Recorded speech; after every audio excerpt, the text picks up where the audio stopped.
Hello, I'm Karen Locke-Culp with this month's Parents Timeout. We are talking about fostering a force that keeps families happy today in this Parents Timeout. And we're actually going to start off by talking about not so much the force that keeps families happy, but the problems that you are seeing right now. I bet at this time of year, September, in your family life.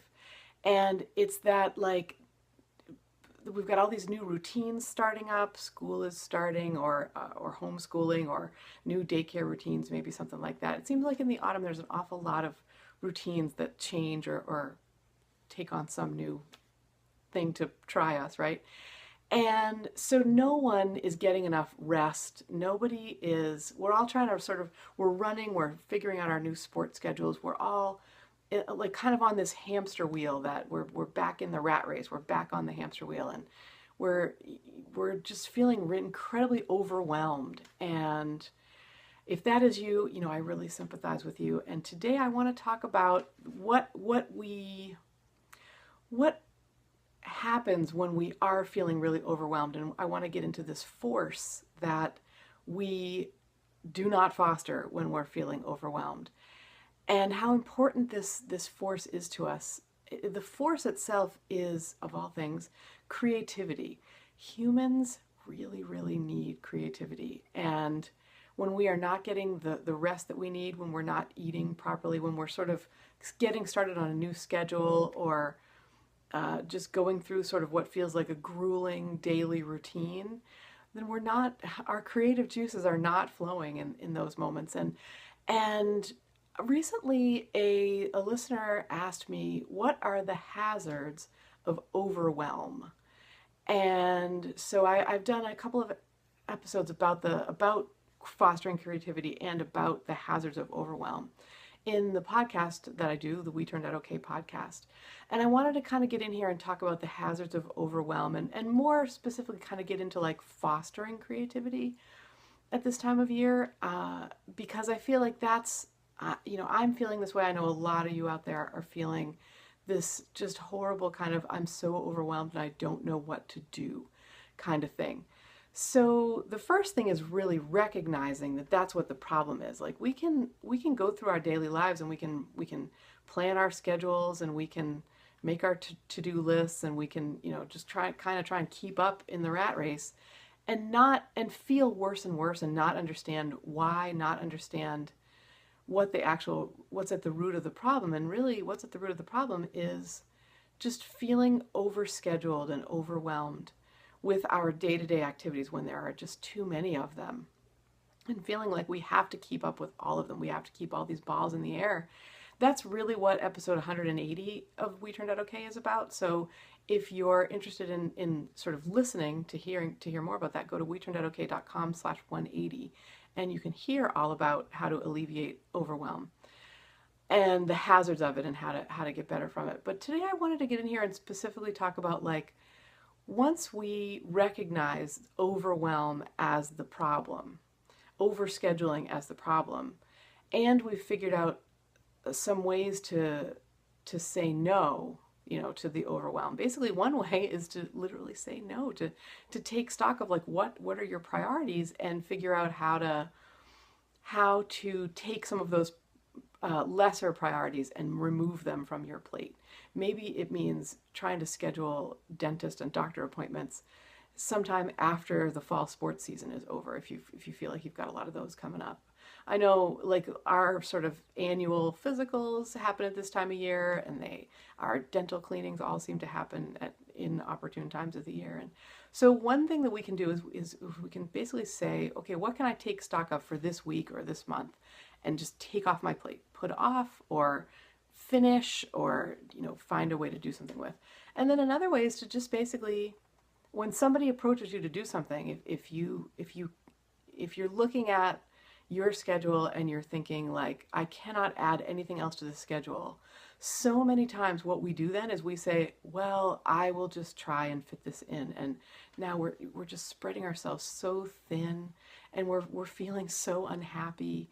And I have real personal experience with this. When my oldest was a first grader, I took on way too much. And one of the things that I said yes to that I should not have was to be on the playground replacement committee. And that committee just took so much of my time. And I was so worried about so many other things. My son in school was really having terrible reactions to school. He had these horrible migraine headaches. He was losing weight. He lost 20% of his body weight in the first grade. He was diagnosed with migraine. He had night terrors that were just unbelievable, like every night of the year.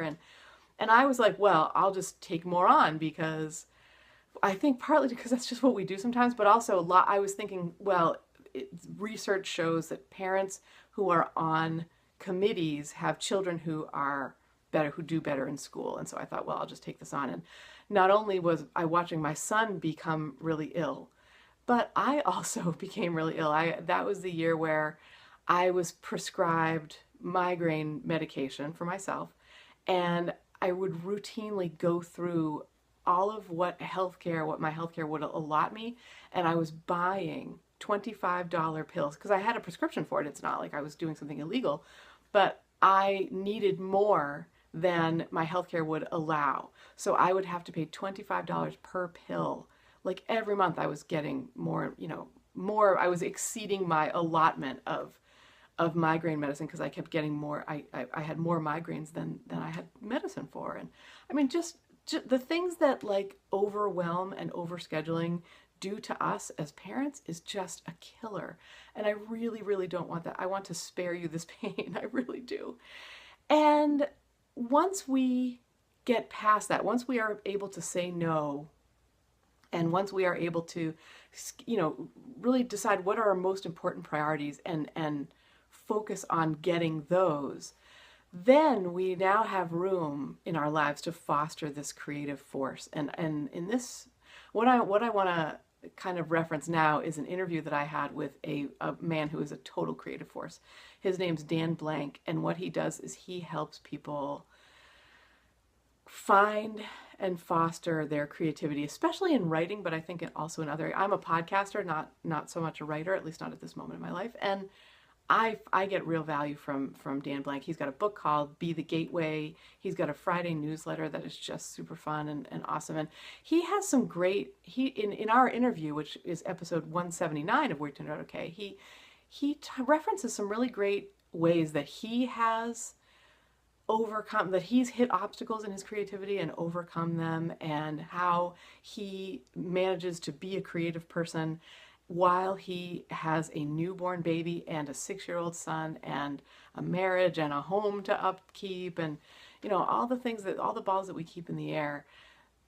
If we can think about, prioritize being creative, whether in any area of our lives, whether it's in cooking, or whether it's in writing, or whether it's in some kind of professional capacity, or blogging or something like that, the point is to find something that we enjoy and be creative in that thing. And I mean, like, humans really, really need this creativity, and creativity is the force that keeps families happy. And I think if you can free up some time, and then you can actually watch your kids.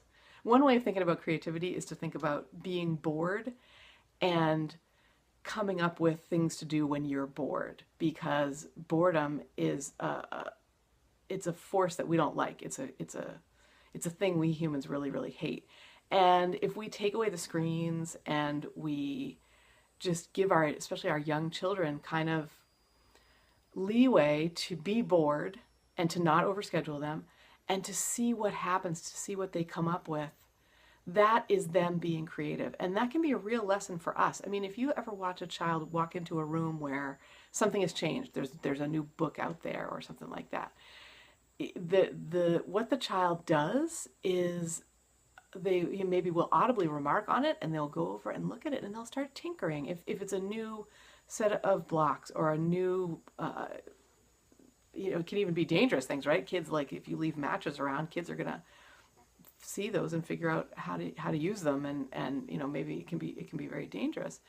But for the most part, as long as we keep away the hazards, setting something new out and watching what a child does with it can be really, really cool. And it can be a stimulus for our own creativity. And that's really what I want you to take away today, is the idea that overwhelm and overscheduling are negative forces that we do not want to foster. We want to find a way to streamline those things, get them out of our lives.